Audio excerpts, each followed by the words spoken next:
Still, though, we have an interesting draft to talk about We here, do. and We do. some interesting prospects such as We do. Jeremiah Love.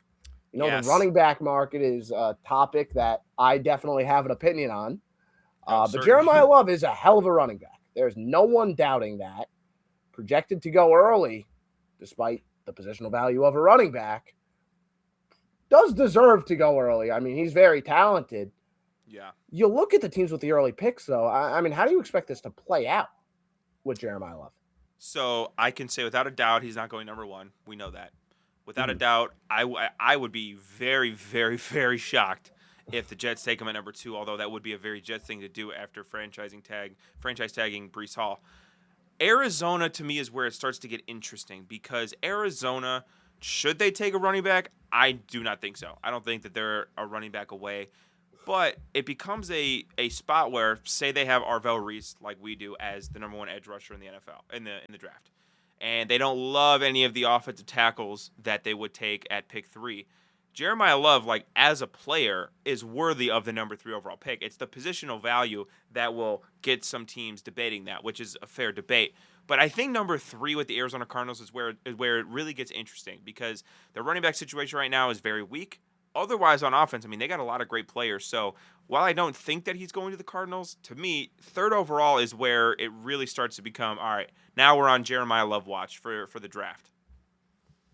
I agree. I agree there. But I think the thing you have to keep in mind, and the issue is even if we keep it in mind, the GMs might not. The Raiders last year, they draft this generational running back in Yeah. Ashton Genty. And I think Genty's a better prospect than Jeremiah Love. They're very, very different. Yeah, Very it's different so players. hard. It'd be so hard. Yeah, they play the position entirely differently. Not only that, but But one guy went to Boise State, the other guy goes to Blue Blood, Notre yes. Dame. Like, Yeah. yeah, Yep. You're right. So it's a very different evaluation. But personally, I prefer Ashton Genty. That's relevant to the point. The point which is is you're fair. looking at 2 running backs Yeah. that are creme de la creme. I mean, some of the best Yep. running backs you could possibly get in the modern era coming out of college, right?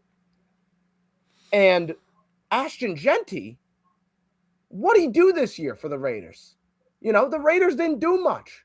Genty being on that team didn't really change a lot about how that team's season played out, right? Despite him being this great running back, and he was a great running back. There's no one doubting that. The film says he was a great running back.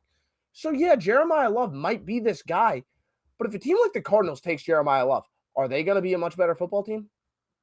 The No, answer is no. no, The definitely answer is not. no, No. right? And it's the same thing with Tennessee at 4, right? They might take him, but they definitely shouldn't. I mean, they have no business. I think the first team in terms of draft order that could take Jeremiah Love without it being like this offensive decision would be the New York Giants. Yeah. Now, I don't think it's ideal. I would rather have Sonny Styles. I would probably rather have Caleb Downs too. But if they ended up taking Jeremiah Love, I don't think it would be a bad pick. For the Titans, Cardinals, and definitely the Jets and Raiders, it would be a bad pick. So that's where I stand right now. Yeah, I would say I would be pretty shocked if he goes past 5, but I think that there's a lower floor for him in the draft. I think that's 7 to Washington. Like I don't imagine that he would get past number 7 in Washington. And part of the reason I say that is because both the Saints and the Chiefs, who have picked 8 and 9, spent big money on free agent running backs. I believe if either one of those teams thought they could get Jeremiah Love, they probably wouldn't have signed Kenneth Walker and or Travis Etienne. I think that their intel and their scouting and their research that they did at the combine and everything like that told them Jeremiah Love's going in the top 7 picks. To who? Is it a trade up? Is it what? I don't think he escapes the top 7. And when we're looking at the teams that are possibly going to take him, I think it comes down to 2, maybe 3 finalists. The Giants, 100%. The Titans, I think, are certainly on Jeremiah Love watch, 100%. Their best running back right now is Tony Pollard, who, is a bottom third starting running back, I would say. And then another team I throw in there is Washington Commanders. Like I said, I think that it's very realistic that they go ahead and take Jerimayah Love. Their biggest weakness coming into this offseason was edge rusher. They addressed that with Odafe Oweh. Now, was that the best use of financial resources? Who knows? But you could say they shored up the position, quote unquote.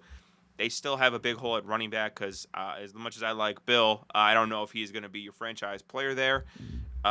So, again, I'm thinking Tennessee is fairly likely. The Giants, I'd be pretty shocked if he's past 5, but if he gets past 5, to me, he's a Washington Commander, 100%. Now, let's say, for the sake of argument, Washington decides to go on the defensive side of the ball. Suddenly, I don't know about you, maybe you look at it differently. If no one trades up or no one trades back, suddenly it feels like Jerimayah Love goes on a pretty crazy slide here, right? And this is, again, assuming no one trades back, which someone is going to trade up. If Jerimayah Love falls out of the top 10, a team is trading up to take him, right? 100%. 100%.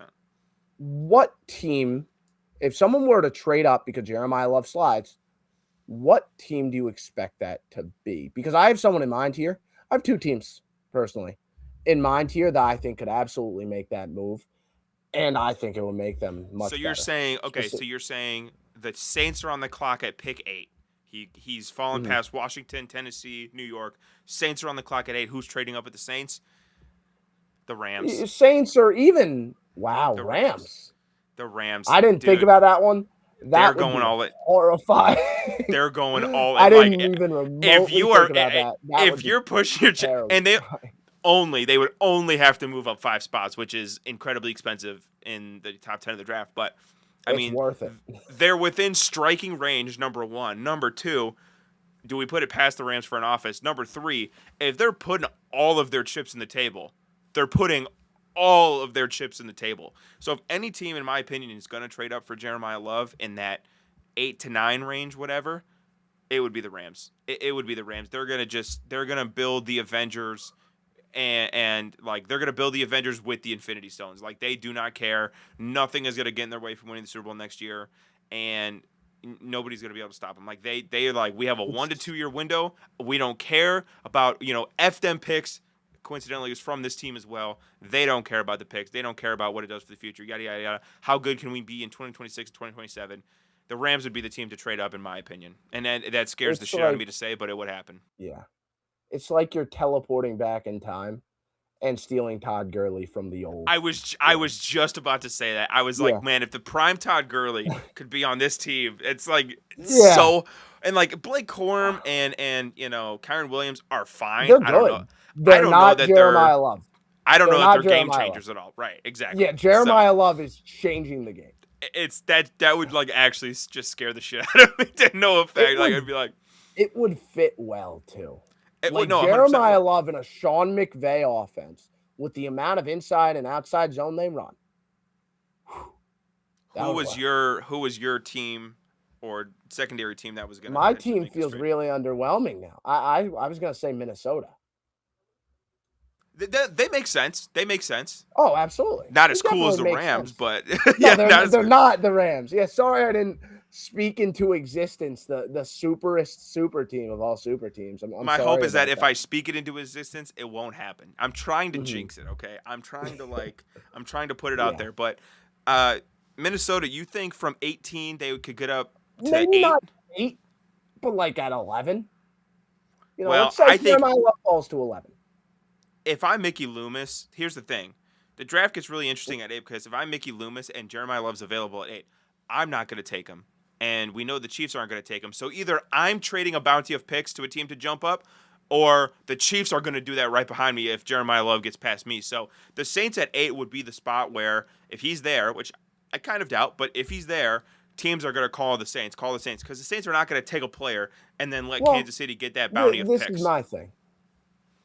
What if the Saints fell in love with someone that's there at 8? Right? Let's say there's some player they adore at 8, and they don't want to miss out on him. Right? Well, you trade back with the Rams, all of a sudden that player is very likely to be gone. I don't know who that player might be. But let's say it's Carnell Tate. I mean, if it's Carnell Tate. Well, Carnell Tate. Maybe even let's say Reuben Bain. I don't know. Let's say Reuben Bain fell this far. Saints aren't going to potentially miss out on that, right? I don't know. I mean, If I'm the that's just, Saints, I'm speaking purely hypotheticals here. But let's say the board does fall that way, right? Well, I think the Chiefs still go on the defensive side of the ball, and maybe they do like Mansour Delane that much. Again, hypotheticals here, a lot of ifs and buts, but that's what the draft is. Let's keep that in mind. I think there's a world where we're looking at Miami at 11 controlling the Jerimayah Love market. yeah. I do. Oh, interesting. Okay. And Interesting. if that's the case, well, Kevin O'Connell, if I'm you, I'm pretty tired of what you've had at running back the past few years, Mm-hmm. personally. And I do think you have a good enough defense. Yeah, you haven't figured out the quarterback position, but let's be honest, you're not going to figure it out with the 11th pick this year or the 18th pick this year. Yeah. I'm willing to make that move. And All suddenly, right. Kyler Murray's job looks a lot easier with the guy that can make plays off a check down like Jerimayah Love. All right. I just looked up, they have like the NFL trade value chart for draft picks and everything. Oh, I you're looked up, doing this. You're but making a numbers game. I hate it. yeah, because I'm done. I'm a dweeb. That's why. Yeah. So this is what it would say, Patrick. If you're the Vikings, would you trade pick 18 plus a 2026, so plus a second round pick this year, plus an additional third round pick, so a first, a second, and a third to move up 10 spots in the draft to get Jeremiah Love? Would you do that? Yeah. I mean, let's be honest. If you look at the Vikings, right? You said all that was this year's draft capital.